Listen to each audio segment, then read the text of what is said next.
한 주간 잘 지내셨나요? 이제 기온도 좀 많이 올라가고 낮에는 좀 포근해서 얇은 잠바를 입어도 조금 낮에는 더운 듯한 그런 느낌도 듭니다. 그럼에도 불구하고 환절기라 건강들 조심하셔야겠죠. 오늘은 사순제 4주일 장미주일입니다.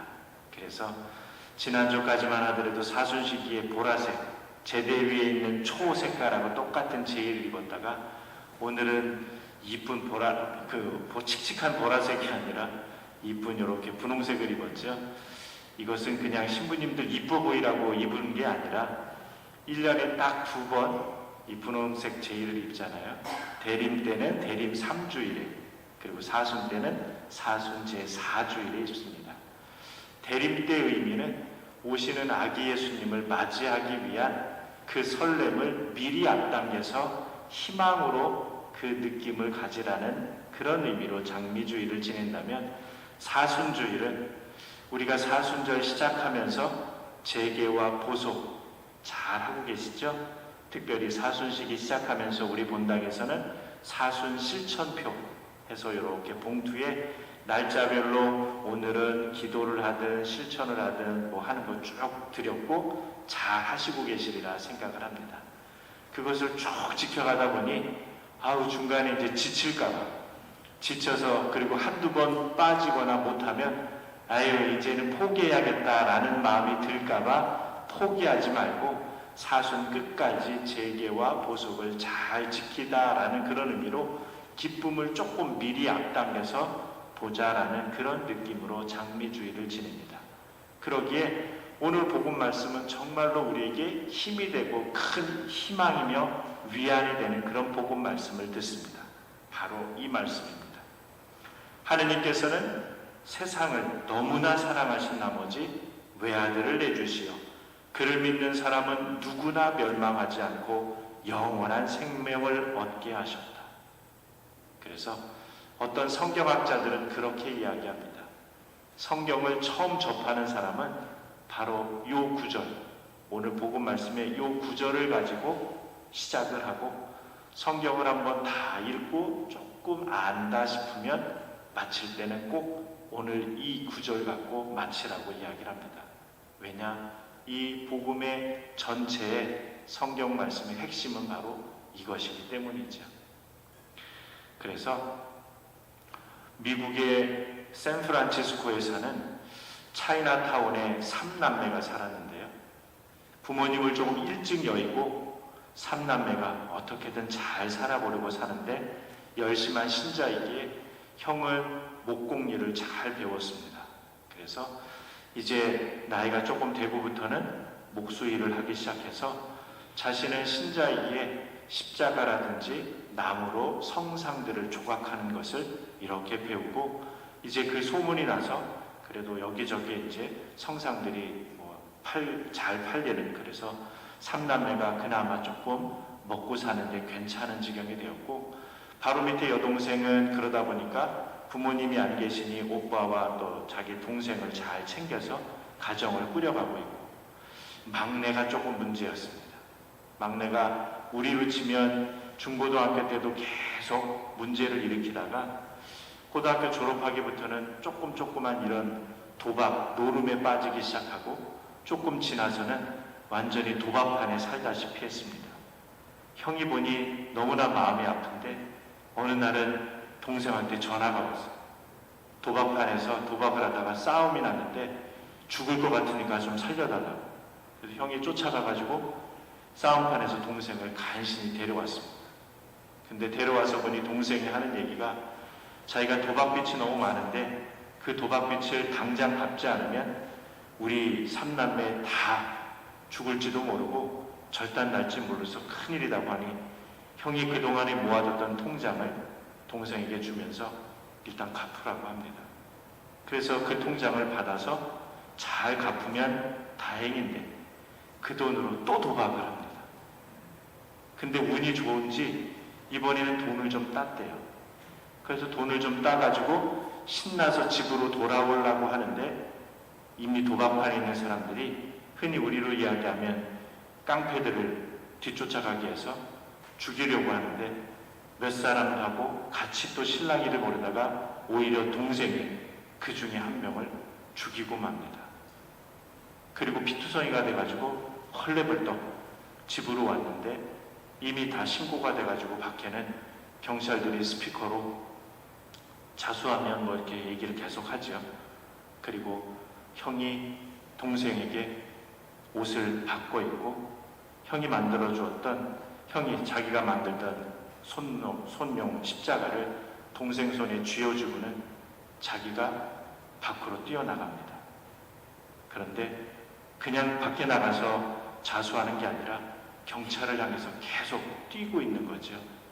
경찰이 정지 명령을 내렸는데도 형이 계속 뛰어가자 경찰들이 발포를 하고 형은 그 자리에서 죽습니다.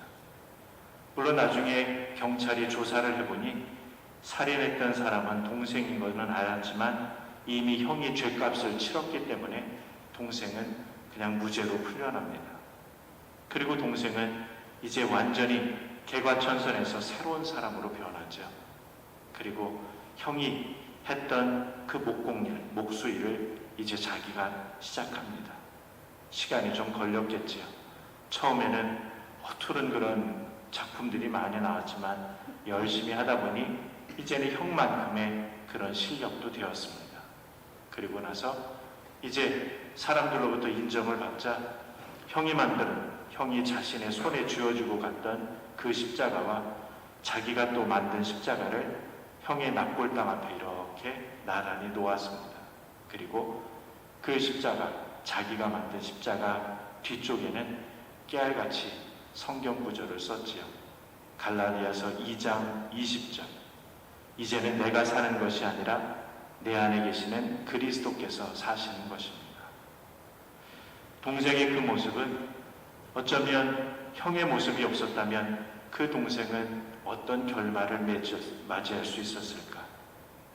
바로 오늘 복음 말씀 안에서 예수님께서 우리를 위해서 오셔서 우리를 위해서 대신 심판을 받으시고 대신 죽음을 하셨던 그 모습, 마치 형이 동생의 옷을 대신 입고 죗값을 치른 것처럼 우리 모두는 세례성사 때 흰 옷을 입는 예식을 합니다.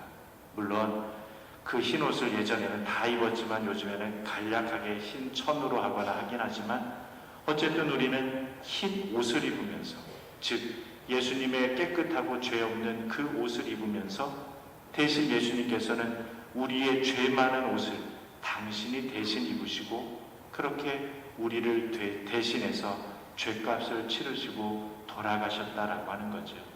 그러기에 우리는 다시금 살 수 있습니다. 그런데 우리의 삶의 모습은 진정 개과천선하고 올곧게 하느님만을 향해서 살아가고 있는가라는 생각을 해보기도 합니다. 말 그대로 하느님께서는 세상을 사랑하셨습니다. 말 그대로 누구 한 사람만, 특정 사람만이 아니라 이 세상 모든 사람을 사랑하셨다라고 하는 거죠. 예수님께서는 의인이 아니라 죄인을 부르러 오셨다고 봅니다. 그러기에 우리도 그 예수님의 사랑 안에 포함이 된다라고 하는 거죠. 바로 그 사랑하셨던 그 모습, 세상을 사랑하셨던 그 모습이 우리를 구원으로 초대해 주시고 나아갈 수 있는 여력이 되었습니다. 사랑하시는데 어떻게 사랑하셨냐면 너무나 사랑하셨다라고 하는 거죠. 이 너무나라는 그 의미 안에는 무조건적인 사랑을 이야기합니다. 우리가 어떤 죄를 짓든 어떤 잘못을 저지르든 하느님께서는 끊임없이 우리를 기다리고 용서해 주기 위해서 우리를 큰 품으로 안으시기 위해서 계속 기다리시고 우리가 용서를 청하는 그 마음 하나만 있다면 하느님께서는 모든 것을 다 깨끗하게 용서하신다라고 하는 거죠. 우리를 사랑하신 나머지 말 그대로 아가페적인 그런 사랑, 부모님이 자녀를 사랑하고 모든 것을 다 내어주는 희생적인 그런 사랑입니다. 그러기에 어쩌면 하느님께서 우리에게 베풀어 주시는 그런 사랑 때문에 우리는 행복한 죄인인지 모르겠습니다. 죄인은 끊임없이 그렇게 손가락질을 받고 미움을 받는 사람이지만 우리 죄인은 하느님께 사랑받는 죄인입니다. 왜냐하면 끊임없이 하느님께 나아갈 수 있는 그 마음이 있기 때문이죠. 그리고 외아들을 보내주셨습니다. 외아들을 보내셨던 그 말은 당신 친히 우리에게 오셨다는 것과 똑같은 말씀이죠. 바로 그 모습 안에는 우리의 옛말에도 부모는 자식이 죽으면 가슴에 묻고 자식은 부모님이 돌아가시면 땅에 묻는다라고 이야기를 합니다. 하느님께서는 바로 우리를 이미 당신의 가슴 안에 품어주셨다라고 하는 거죠. 그렇기 때문에 외아들을 아깝지도 않고 그렇게 후회하지도 않으시고 기꺼이 당신 아들을 당신 자신이 죽음을 통해서 우리의 모든 죄값을 다 치러주셨습니다. 그러니 오늘 복음 말씀만큼 우리에게 큰 힘과 위로가 되는 말씀이 어디 있겠습니까?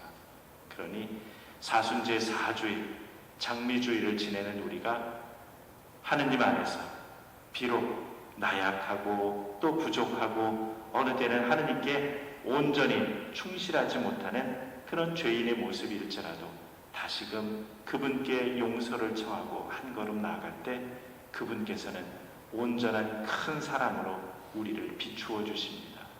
그러기에 사순제 4주일을 시작하고 한 주간을 시작하는 우리가 한 주간 기쁨과 희망 안에서 온전히 그분께 나아가고 의탁하고 또 그런 기쁨 속에서 사순 제4주간을 보내는 우리들이 되면 좋겠습니다.